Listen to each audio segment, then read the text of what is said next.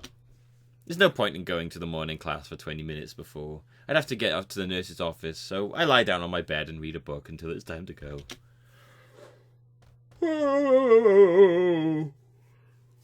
The door to the nurse's office is open, which is unusual. I enter while knocking to announce my arrival, looking up from his computer screen. Oh god, it's the thing with the weird creepy thing on it. I still want to know what the hell is on that computer. He motions me to take a seat with a friendly hello.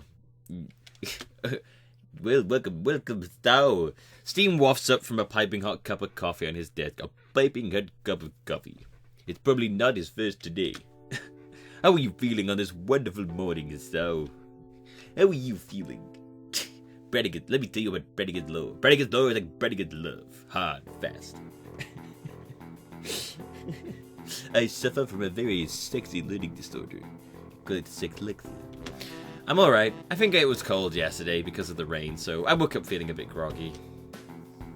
You too, quite a few kids got caught without an umbrella, so we've been spending time hanging out masks and curing sniffles. Alright, today it's test day. Give me your arm. Give me your arm.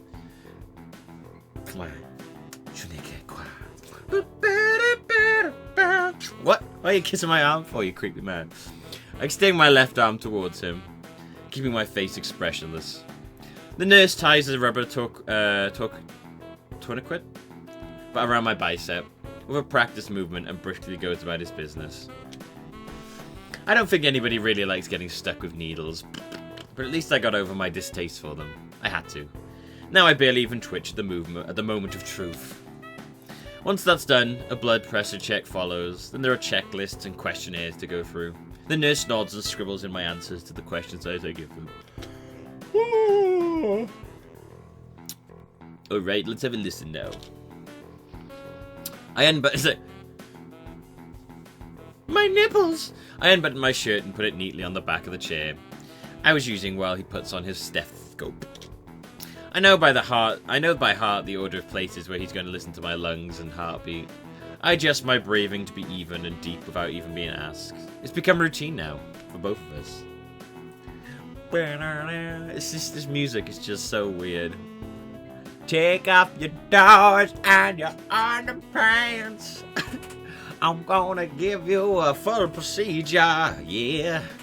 It's funny that this is pretty much the only time in one's life when you really concentrate on breathing and nothing else. It was always amused me.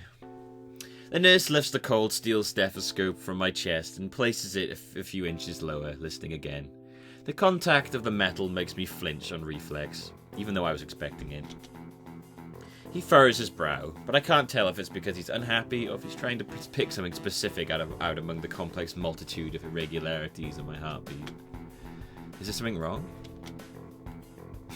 Please don't talk. Please don't talk. Here we go. What? I shut up and become more anxious. The nurse is nice, but I can't help disliking these mandatory checkups. I wonder if I'm going to end up hating all medical appointments from now on because of these. He finally lifts the circular metal plate from his chest, allowing me to talk again. Everything seemed to be fine. You feeling alright yourself? I suppose I was out yesterday when it was raining, and yeah, I really felt a bit under the weather in the morning. Maybe I caught a cold. You with Emmy? She came down with a cold too. My people told her to stay in bed for a day or two. My people? Really? I mean, I was with her, but I didn't know she got sick. I guess it was a dumb thing after all, for her to go in the rain like that. Yeah, it's happening in the other path. Yeah, well, let's put that aside. Everything seemed to check out for you, but remember to be careful. Of course, I really don't want to go back to the hospital. He catches something, maybe repressed terror, I don't know, in my voice, and glances up from some papers he was looking at. Hey, don't worry. This stage, it would take a huge crash in your condition to get you rehospitalized. It doesn't really reassure me, but grumbling about it to him won't make any difference. I quietly take my leave. That's what he does when he walks.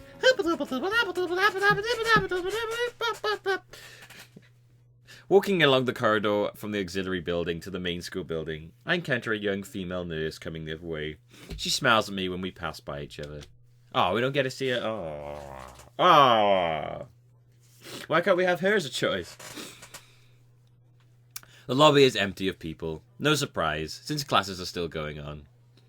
I hear muffled sounds of discussion coming from behind the first floor classroom doors. It'd be great. You could have an entire path of a nurse that you never want to actually get to see. You can just see her legs like Miss Bellum from the Powerpuff Girls or something. I glance at my watch. I have to rush to get to my classroom in time, and I don't feel like going to class anyway, so I decide to climb up to the roof and have an extra long lunch break. I'll just let myself off. Amy promised she'd bring something up for me today, but if she's sick, that's probably not going to happen. I'm not feeling hungry anyway, so it's all the same. The climb up the steep stairwell to the roof is oddly liberating, almost like losing weight. I feel satisfaction that it doesn't win me as badly as it did the first time I came up here. I push open the squeaky door at the top and step into the sunlight. The chain link fence allows for a grand view over the treetops. Is Rin going to be up here somewhere? All the way to the grey silhouettes of downtown further away. The dreary weather of yesterday is just a memory now. The silvery blue sky seems to be a mere arm's reach away. God, he's really just like... He's like, oh, the beautiful sound of rain. Oh, he's turned into a proper little artist there, isn't he? I forgot for a moment that I'm in a bad mood. The warmth of the sun soaks into my bones, making me drowsy and lazy instead. He's going to start sniffing wine in a minute. He's going to start farting into glasses and sniffing his own farts. Smells great. Oh yeah. The bell rings for a lunch break, startling me back into reality. Soon afterwards, the quad below me bursts into life. Students pour out of the doors down on the ground floor, intent on enjoying lunch at the quad and the lush gardens in this perfect weather. When I hear the doorbell being pushed open, I don't bother turning to see who it is. The intruder stops coming towards me with uneven footsteps. The little river stones, the roof is covered with rattle and crunch underfoot. The footsteps stop a few feet behind me, followed by silence. I look upwards into the glowing eyes of the sun, absorbing its warmth with my whole body. What are you doing? Ah, here we go. Reversal of what happened last time. With any Rin. I turn around out of the courtesy at her first words, to behold the slim, awkward figure of Rin Tezuka. She looks very much like herself today, too. Her hair is maybe a tad messier than usual, as if you can tell, as if she just got out of bed. She stands with her weight shifted up onto one foot, looking at me with mild curiosity, as if I was something in a store's display window. I don't know, I'm just spacing out, I guess. What about you? Amy promised food. We usually meet here. I'm afraid you're going to be disappointed. I heard Amy came down with a cold. Oh, I guess that makes sense. She wasn't in class. It's not that common. It's not that common to get a cold in June, though. You don't think she went running at the track afterwards like she said. The rain just kept going. Probably. In the rain? In the rain. That sounds like a bit too much for just keeping up with the training regime.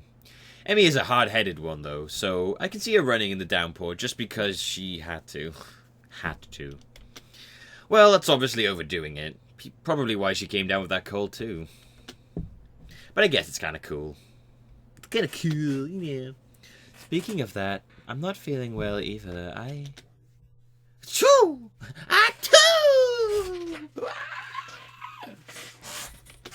Ren sneezes pretty hard, failing to stop at this time.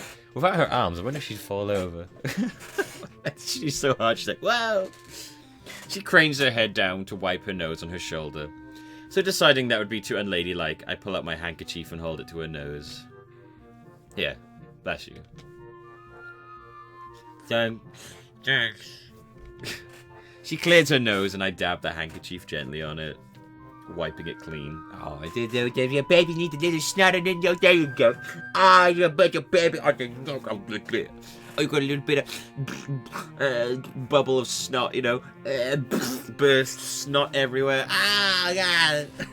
I got the snot off of me. Her nose is really cute. Oddly enough, it's probably the girliest part of Rin's face. I think I'm blushing a little, but Rin doesn't notice. Thanks. I think I might be coming up or down with something too. Like I was saying. Hope not. Rin doesn't seem to be bothered about eating, so despite the lack of Emmy-provided lunch, we stay up on the rooftop.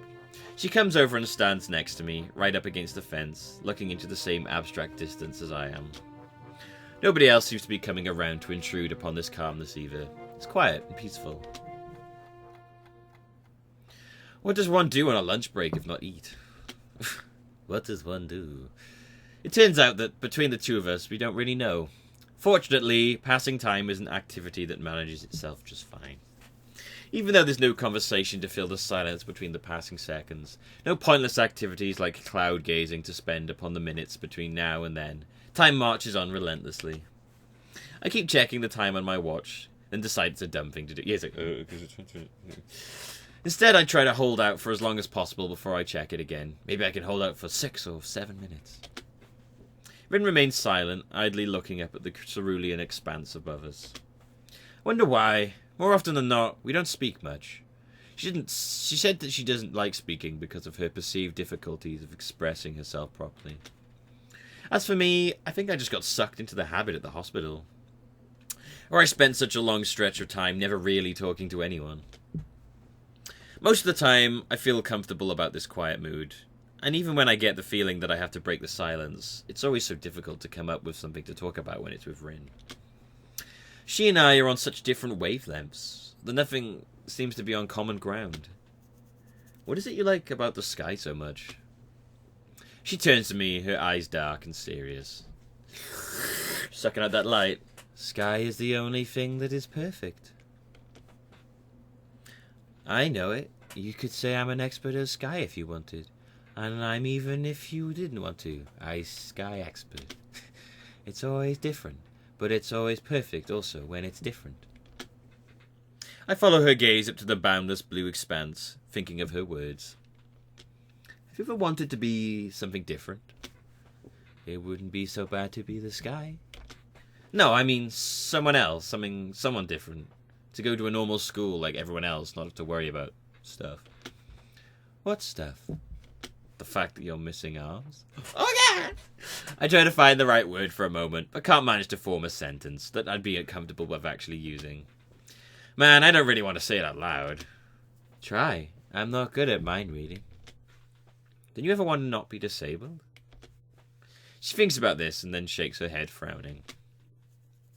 That's a hard question. I don't know what to say. It's okay if you don't say anything. For some reason, I'm just so unsatisfied with who I am right now that I'm constantly thinking stuff like that. It's pretty hard to admit, but there it is. Honestly, I feel relieved about finally saying it aloud to someone, even if it's just Rin. I think I want to be different. Sometimes. I've thought about changing myself lately, but it's a bit scary. Like walking backwards with your eyes closed. The difficult part is to know where your toes are not pointing at. I mean, directions. Even if I don't do anything, I would never stay the same. It's like my old paintings. They are different than what I paint now, because I'm different. But they are still my paintings, so there's something same. That's really strange. I'm different every day, but I am still me every day. Who am I then? Is that a riddle? Are you the Riddler? Are you Jim Carrey? I was watching Liar Liar the other day. You had sex with her, didn't you? You stuffed it like a Christmas turkey.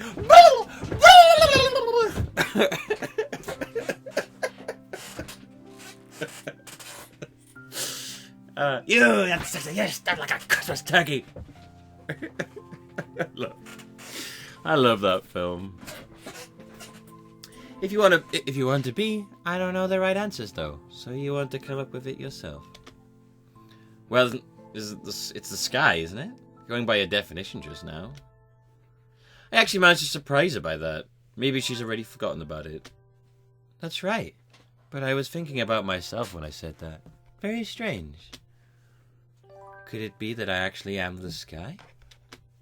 I don't think that's possible. Your logic's a bit off somewhere. She looks down and shuts up, and I can see she's quickly going over the deduction mentally, seemingly unhappy with the result she finally arrives at. Yeah, maybe I'm not the sky. Would make sense. I have a hard time knowing what kind of person I am. You're not the only one. It's like my mind is in some other place than the rest of me. Underwater? Yeah, I wonder how it got there. I have no answer, so a brief silence falls between us for a moment. I shift my gaze back to the sky above us. The last time I really paid that much attention to the sky was... I guess it must have been at the hospital. I could only see a thin strip of sky from the window of my room. If I walked up to the windows and pressed my face against my face against the gold glass, the strip became bigger, but not by much. That sky made me feel sad and lonely. A reminder of the world on the other side.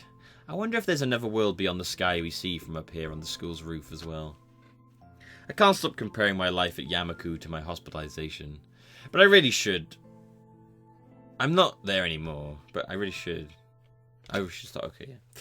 The narrow sky from the window of my hospital room, the faces of the doctors, the faces of my parents, the off-white walls everywhere, Iwanako's letter, echoing the words she never said. They're things of the past now. Do you know what I've realised? And the whole time he's been like going out with these women and getting to know them and sleeping with them and stuff, he never once, I don't think, called his parents, talked to them, told them anything. Seen them. Hey kids, what's going on? I met this girl. Never once. They come back, he's like, so what's going on? Well, you know, I had sex with a bunch of women and stuff like that, and one of them doesn't have any legs. What? Then there's... I don't know. Things of the past now. I wish I could forget everything up until now, and that last time would stop completely. And the time would stop completely. There would only be me. There would be only me, Rin, and the sky as an eternal lunch break on this rooftop. Perfect, unchanging, and forever. I'm not sure if I like or hate this school. I could have gone to a normal school if I wanted, but I chose to come here. Why? I just decided I would. Kind of like melon or plum jelly. Do you think it was a good idea? I mean, there are a lot of good things about the school, but I think there are a few bad things also. I know. I kind of collect people because they are interesting. People here really are amazing. Most of them, but not all. Some people can't take it. They hurt too much. It gets really bad sometimes, you know. They hurt. I wonder if you're like that too. I hope not. I don't like things like that. Hey, I'm not your case study. I'm not going to give up and die or anything. Anyway, I meant more that this place is too distant from the real world. What's the real world? Everything out there. Real people with normal everyday lives that fit together like a puzzle. You don't think we aren't like that? Real people? Oh. Yeah, he's getting a bit, maybe we aren't. Well, no, we are. But I just meant that it feels more like we're the leftover pieces. Damn. Yeah, cheery, happy people laughing about. Rin thinks for a while. Her almond-shaped eye is sucking in light. No, narrowing as she bites her lip a little. A bit like a child. Is it hard to be disabled? Her question earns a dry chuckle from me. You tell me. You've been in this business a lot longer than I have. She thinks about that for another while. I don't really feel that disabled. I mean, I do pretty much everything differently, but it's not that hard. I can always practice. I started to practice food things this year. I think I'd want to learn to cook in a real kitchen someday. That's admirable. But I don't think it's just a state of mind. Maybe not to you.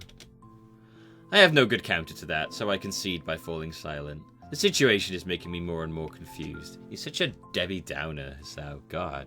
Like, brighten up, dude. Jeez. I know what I want, but don't know how to reach it. Rin seems to believe she can simply will herself into the shape she thinks she needs to be, but can't decide whether she wants to be a bird or a butterfly. I think, in the end, I'm not really happy with who I am either, but that doesn't mean I regret being who I am. That's the thing that's wrong with you, Hisao. How can Rin hug you? How does she hug you? With her legs? What does she do? Turn upside down and hug you with her legs? I've only started to process that rather blunt statement before Rin suddenly hugs me. What are you doing? I've never been hugged by a girl with no arms before. To be honest, it doesn't really physically feel like a hug. The awkward way she presses her body against mine and the lack of embracing arms make it feel like she fell on top of me. She just fell asleep on you. But the warmth of a real hug is still there. It's how I recognize it for what it is. I'm hugging you, Hisao. I know that, but... Is it wrong? I thought this is what you're supposed to do. I'm not really used to this kind of thing. The first time Emmy hugged me, I got surprised and kicked her in the stomach. I could kick pretty hard, so she hasn't been hugging me an awful lot after that. What the... It's like, let me hug you. Sorry. Reflective reaction whenever someone tries to hug me. Let me try again. Get out of here. Reminds me of Scrubs whenever JD tries to hug Turk and he just like flips him over his body. He just like grabs him and just like flips him over. Oh dear. I wanna hug you. Oh my. No.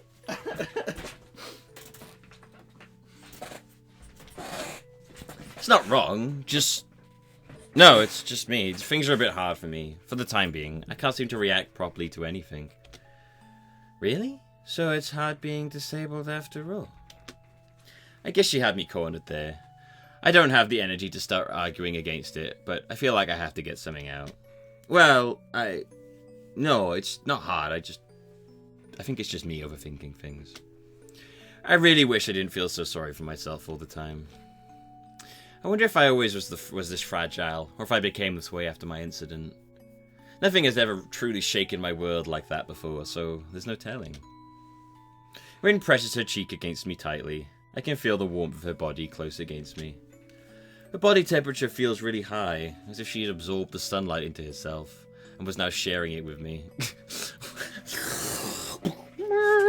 She's like a... What the fuck? What a weird comparison. She's absorbed the sunlight. Or perhaps it's natural state for her. It's the most comforting thing I've felt in a long, long time. Wow, your heartbeat really does sound weird. It's like a drunken percussion orchestra. Please don't say stuff like that. I get really uncomfortable. I get very uncomfortable. I laugh at her comment anyway, in an attempt to ease the tension. Sounds a little bit too forced. Man, I'm sorry I'm such a mess. You are a mess, Hisao, Jesus. It's okay. It's the best part of you. Hearing that doesn't make me happy. She breaks off the hug and settles down. An awkward silence falls upon us like a blanket. It would be great if she, instead of hugging, she had literally just fallen asleep on top of you, just standing up. She just got bored of you. Me feeling embarrassed about myself and Rin trying to arrange her expression to something she likes. One last time I glance upwards. The rooftop is really great. It's like I'm just a little bit closer to the sky. I know a better place, but we can't go there on lunch break. I can take you there sometime if you want. The bell rings for the beginning of the afternoon classes, and Rin stands up to make her way downstairs. I don't hurry after her, deciding to stay up here for just a little while longer. Thanks for the hug. Thanks for not kicking me. Kabam! After Rin leaves, I finally let tears roll down my cheeks and cry for my condition for the first and only time in my life. God, this guy feels sorry for himself. I think I do that sometimes, though. It's so lame. Then I cast away that hollow person lying on the hospital bed forever. Oh, I thought there was going to be a chapter change. Anyway, I'll stop there. I was waiting for that to end because I thought that was going to be the end of a chapter. I had that feeling.